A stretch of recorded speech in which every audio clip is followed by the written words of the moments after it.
Dalam nama Bapa dan Putra dan Roh Kudus. Amin. Allah yang penuh kasih. Engkau adalah Bapa kami dan kami anak-Mu. Kami bukan hanya anak Bapa Ibu kami, tetapi anak-Mu berasal daripada-Mu. Tercipta, terbentuk lewat orang tua kami. Kami bersyukur dan berterima kasih atas orang tua kami. Dan semoga kami mengenal diri kami sebagai putra-putrimu. Terpujilah namamu kini dan sepanjang segala masa. Amin. Para saudara, ada dua hal yang mau saya sampaikan dalam renungan pagi hari ini. Pertama adalah bahwa di dalam konflik kehidupan, dalam pergumulan, dalam perjuangan, dalam jatuh bangun, sebetulnya kita mengerti dan memahami akan revelasi diri kita sendiri, akan pewahyuan diri kita. Siapakah kita itu sesungguhnya? Ketika kita mengalami krisis, pertanyaan yang fundamental muncul dalam diri kita. Untuk apa saya hidup? Mengapa saya hidup? Dari mana saya hidup?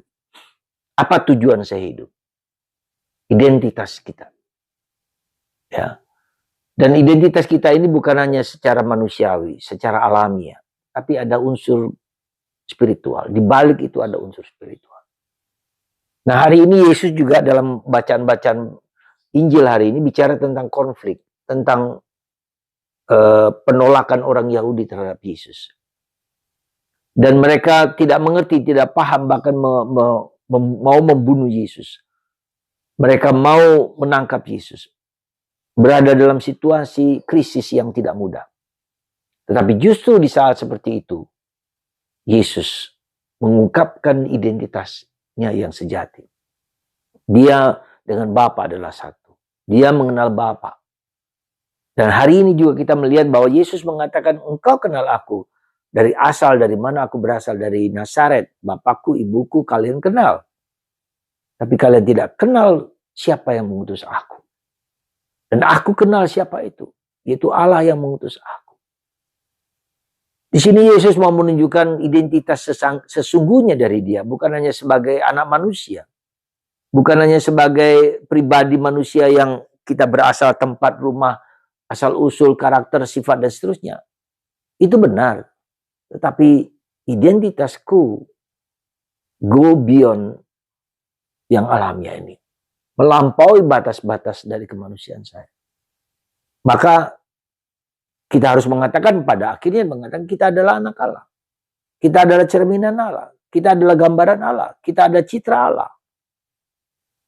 Di mana Allah ada, kealahan ada dalam diriku. Itu yang harus kita temukan dalam diri kita. Sebab kalau kita hanya menemukan sisi manusiawi kita, sisi alamiah kita, tanpa menemukan unsur-unsur ilahi dalam diri kita. Dan unsur-unsur di mana Allah mau merencanakan misi hidup dalam diriku. Itulah saudara, tantangan terbesar dalam hidup kita. Identitasku bukan hanya identitas sebagai manusia, tetapi sebagai anak Allah, sebagai putra Allah.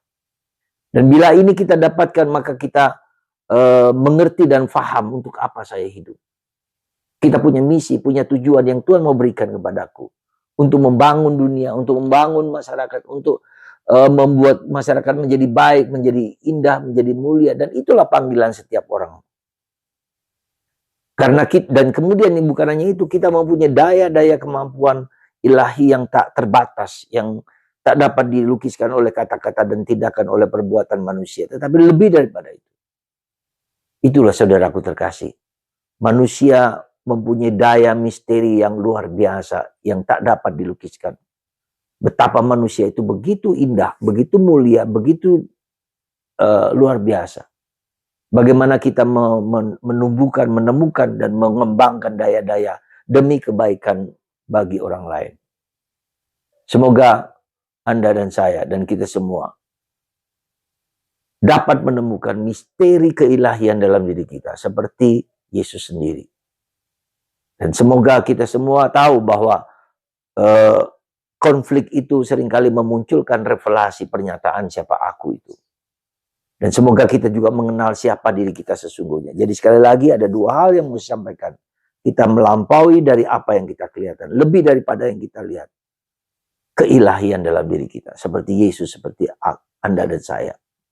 Dan kemudian kedua, kita dipanggil untuk melakukan karya misi. Ya. Daya kekuatan ilahi dalam diri kita yang melampaui yang dapat kita lihat sementara ini. Semoga Anda dan saya menemukan misteri yang agung itu dalam karya kita demi kebaikan umat manusia. Tuhan memberkati Anda dan kita semua sehingga kita dapat mewujudkan pesan dan misi hidup ini seperti yang dialami oleh Yesus. Dan dalam konflik itu, revelasi pewahyuan dalam diri kita menjadi nyata dan kita kenal itu. Semoga seperti Yesus kita juga mengenal panggilan diri kita. Dan kedua, dan seterusnya ketika kita mengalami salib, ketika kita mengalami penderitaan, justru itulah yang memunculkan jati diri kita yang sejati, siapakah kita yang itu, dan dipanggil untuk mewujudkan itu.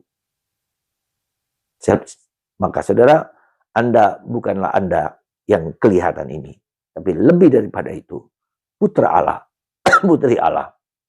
Semoga Anda dan saya, kita semua dapat menemukan panggilan dan anugerah yang luar biasa itu dalam nama Bapa, Putra, dan Roh Kudus. Amin.